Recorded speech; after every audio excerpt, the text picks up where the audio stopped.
is Diana Sullivan in Austin, Texas, and here I am about to make the beginner bulky machine pattern.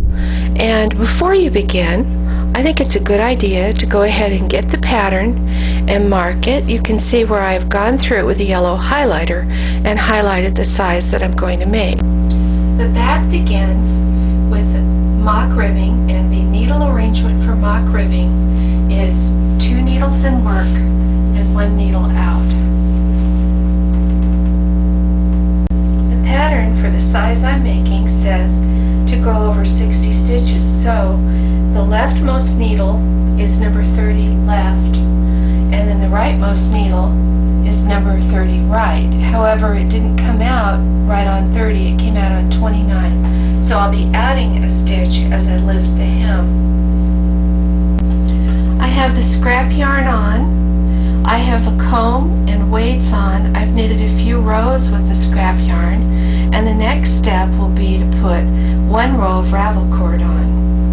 I'm threading the ravel cord, which I'm just holding, hanging down loosely, and I'm knitting it in. And I'll use a clothespin to secure each end of the ravel cord. The ravel cord is on, and I need to check a couple of things before I begin the hem. The first thing is that the tension on the carriage is set 2 tensions tighter than the tension from the gauge swatch, 2 tensions tighter than the main garment tension, and I'm going to thread the carriage with the main color. The hem is 10 rows deep, so I have to knit 20 rows.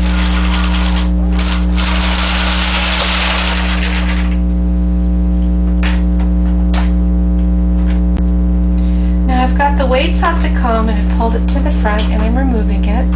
And I'm going to pick up a few of the stitches to show how the mock rib hem is picked up. And what I'm going to do, I may have mentioned that I was at needle number 29 on the right, but I need a stitch on 30. So in this case, my first loop I pick up is going to go on 30. And I'll put that there. And then my second loop is going to go on the left of the pair. Remember, I have been picking up this hem every time on the left of the pair of needles that's in work, and then the next loop I pick up, I'm putting on the empty needle that is out of work, so that after I've picked up this hem, all of the needles will be in work.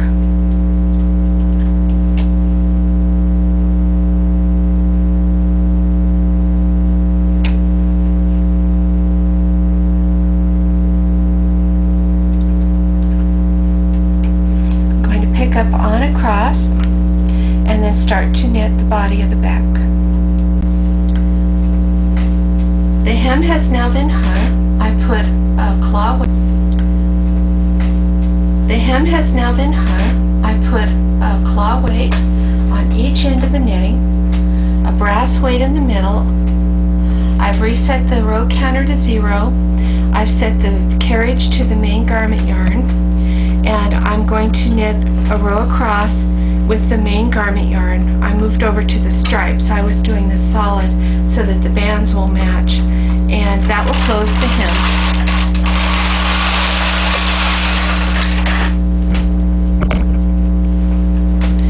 I'll hang a clothespin on this loose end of the yarn, and I'll proceed according to the pattern for quite a number of rows of plain knitting. Now that I have all the rows knitted up to the armhole, I can show you by flipping over this yarn what the right side's going to look like. I'm very pleased with the way that this is striping over this particular number of stitches. Anytime you're using a self-striping or a variegated yarn, the effect you get is going to vary according to how many stitches wide it is. But this looks great. It looks like I did it on purpose. Now the next instruction will be to bind off at the armhole edge. The armhole bind-offs happen at the beginning of the next 2 rows. According to the pattern for the size I'm making, I'm supposed to bind off 4 stitches at the beginning of this row, knit across, and then bind off 4 stitches at the beginning of the next row. So to bind off the 4 stitches, I'm going to use the transfer tool, chain edge bind off. I bring the second needle out and get it on the transfer tool. I move it over to the first needle and pull them both out, and then I transfer them both to the second hook. And then I take the yarn and manually knit it through. If I were only doing one decrease, one bind off, I wouldn't have to knit through, but because I'm going to do 4, I have to manually knit the yarn through so that I'm set up to do the next one. And here's the second one.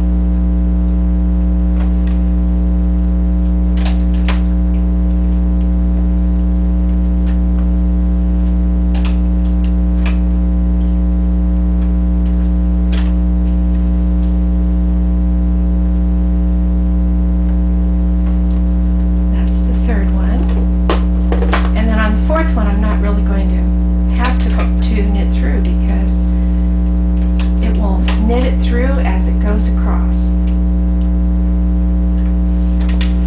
So I have bound off 4. I can double check that by looking at the needle I was at to begin with, which was 30.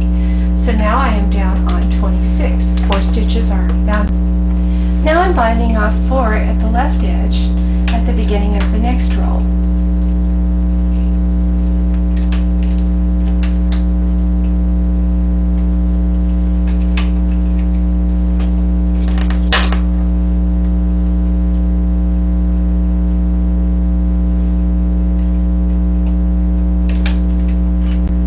The next instruction is to knit 4 rows and then do a double decrease.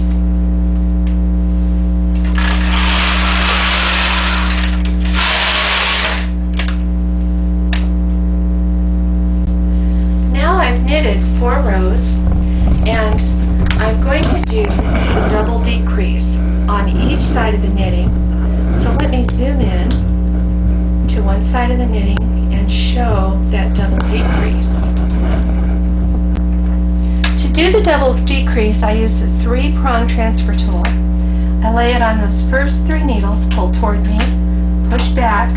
Now the stitches are on the tool and not on the needles. I move over by 2 needles and I hook the transfer tool on those needles, and then I lift up and slide the stitches on. And it's very useful to have a weight right there. I showed it being done on the left. Now I'm going to do it on the right end as well, because every 4 rows I do a double decrease, and I do it on the right and the left. And this is the raglan decrease for the back. Now I'm going to knit 4 rows and do that again, and I'll continue to do that until I reach the place in the pattern where there's the next step.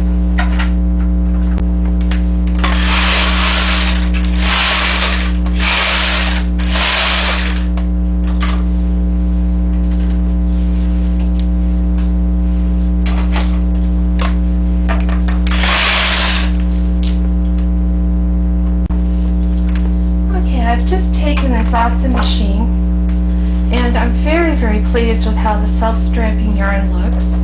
I always take a hand knitting needle or some other sturdy long object, and I'm just going to put the needle through the tunnel of that mock ribbing.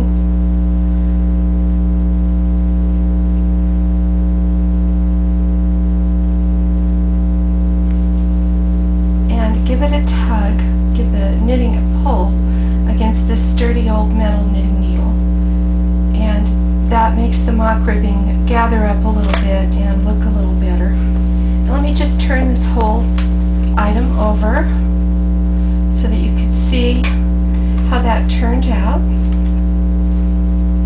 And then the next video will be on how to make the front of the bulky sweater.